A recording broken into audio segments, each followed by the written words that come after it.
C'est plus récent ça. Non, pas les champignons.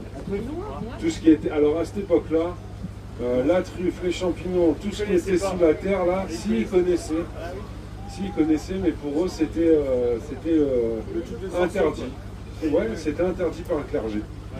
Parce que tout ce qui était sous la terre, c'était la place des morts.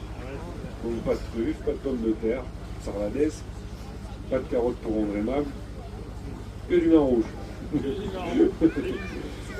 Non, on est connu pour quoi d'autre à part ça? Les noix? Ouais, les noix, ouais. Ouais, les noix. Alors là, on a une championne sur le bateau. Elle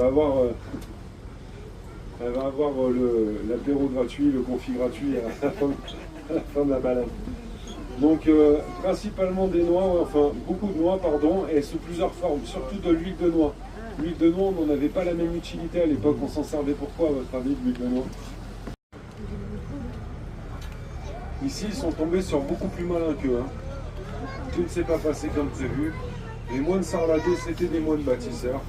Pour se protéger et protéger les villageois, ils ont bâti le fort troglodyte que vous voyez au centre de la falaise. Donc le village était complètement fortifié, il y avait des remparts un peu partout, des tours de garde à l'entrée et à la sortie du village. Et ce fort troglodyte servait aussi de tour de garde. De là-haut, on pouvait observer la rivière jusqu'à 4 km en aval.